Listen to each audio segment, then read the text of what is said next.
Yeah, on Falcon 9, it's a little bit different. Once we start propellant loading, we pretty much have to go at the targeted time. Otherwise, the propellants can warm up and we may not have the performance for that particular mission profile. It's a little bit different on Starship. Folks, if I can interrupt, yeah, it looks like they're clearing all the flags, and we're going to release at T-minus 40 seconds. That is amazing news. Amazing. Team working quickly through their issues on first and second stages. And I'm sure all of the rehearsals and simulations that they've been doing have prepared them to evaluate this data quickly to try to get us in for today's launch attempt. For those of you just joining, we have a brief hold at the T-minus 40 second mark. The team is resolving one issue with the bleed purge on the Stage 2 Raptors. Like John just said, the teams are quickly working that, and it looks like the flags are being cleared as we speak. So we should be able to resume the launch countdown any moment now. And it's worth noting on Starship that once we resume the countdown, it restarts from the 40-second period, and then we keep going unless another condition pops up. So stick around because Starship could be going here real soon. Don't walk away, that's for sure. Amazing views here coming to us from Starbase, Texas.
Raptor chamber pressure is nominal.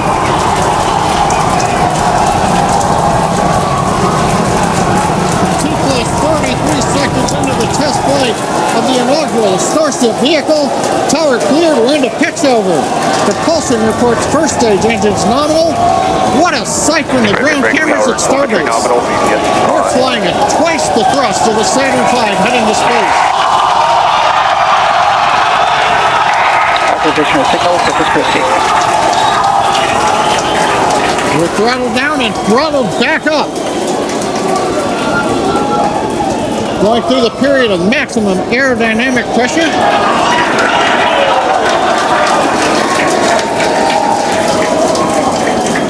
As the velocity increases, the density of the atmosphere is decreasing, Max Q. lessening stress on the vehicle. The call out, Max Q now.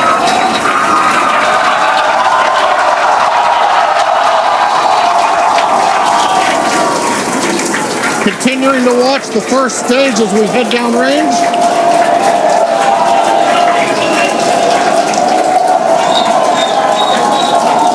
100 seconds into flight. Our next major activity is going to be shutdown of the first stage. Houston tracking station now acquiring the vehicle. With shutdown, we will get separation of Starship from Super Heavy and ignition of the Starship engines. When Starship separates, we light up 6 engines in a staggered sequence. And if all goes well, those 6 engines will burn for almost 6.5 minutes. Onboard view from Starship. And there's views of the Raptor engines on the second stage as we prepare for stage separation. Now after stage separation, the first stage will flip and begin a boost back maneuver for landing in the Gulf.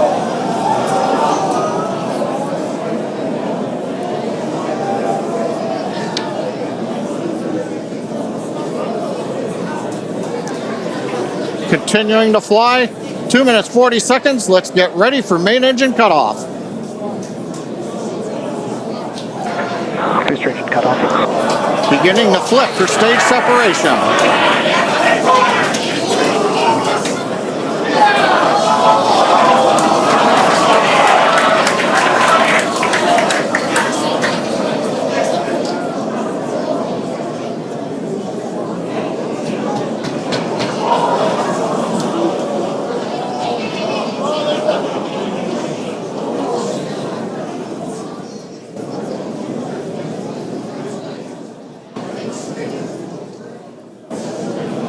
As of right now, we are awaiting stage separation,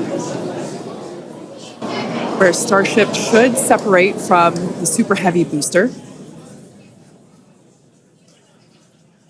Yeah, Kate, right now it looks like we saw the start of the flip, but obviously we're seeing from the ground cameras the entire Starship stack continuing to rotate. We should have had separation by now.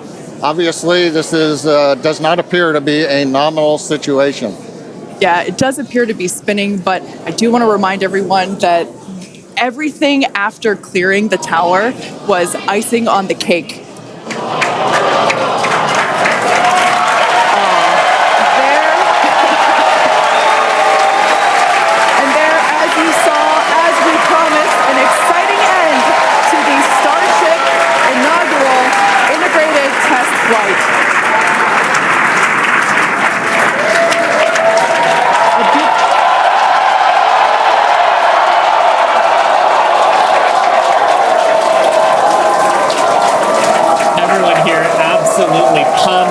To clear the pad and make it this far into the test flight, the first integrated flight of the booster and the Starship vehicle. Live view there of our control center at Starbase, which we refer to as Star Command. As we said before, obviously we wanted to make it all the way through, but to get this far, honestly, is amazing. Well, if you're just joining us, Starship just experienced what we call a rapid unscheduled disassembly, or a RUD, during ascent. But now this was a development test. This is the first test flight of Starship, and the goal was to gather the data, and as we said, clear the pad and get ready to go again. So you never know exactly what's going to happen, but as we promised, excitement is guaranteed. And Starship gave us a rather spectacular end to what was truly an incredible test thus far. As we mentioned at the start of today's program, any and all the data that we collected during the test is going to help us with further development of Starship, and it's going to improve the vehicle's reliability as SpaceX seeks to make life multiplanetary. It's really worth noting that the flight path was designed to be over water and all the air and sea space. Along with that flight path and those surrounding areas were cleared in advance of the test. And of course, we're going to be coordinating with local authorities for the recovery operations. But honestly, what an exciting morning. Oh my gosh. We had a successful liftoff from Starbase, Texas at 8:28 a.m. Central Time. We cleared the tower, which honestly was our only hope. We cleared the tower, and all the data that we collected all the way through all those Raptor, those 33, although I think we saw that 3 Raptor engines were out, but we got all that data, and we got so far as to hoping to see the Starship, the second stage, separate from the first stage, the Super Heavy booster. And unfortunately, we didn't make that happen, but that's okay. It was the first integrated launch, and honestly, today was amazing. Absolutely incredible day. We made it through a number of those initial test objectives with getting booster ascent, getting all the way through the countdown, working some issues at the end. Like, totally really fantastic day. Got through the gate at T-minus 40 seconds on the second try. Everything released, the hold downs, the quick disconnect arms, everything moves out of the way. And then we got the vehicle off of the pad, through max Q, all the way up to stage separation, even starting into the prep for stage sep. And then, as we say, a lot of excitement. Yep. Honestly, my face has had a smile on it since liftoff, and now my face hurts. Now, since we don't have any insights on the cause of our rapid unscheduled disassembly at this point, we're going to end our webcast here. Teams will continue to review the data and work toward our next flight test. But before we go, a big congrats to the entire SpaceX team on an exciting first integrated flight test of Starship. And of course, a shout out to our viewers. We appreciate you joining us. And as always, we thank you for your interest in Starship, SpaceX, and your ongoing support.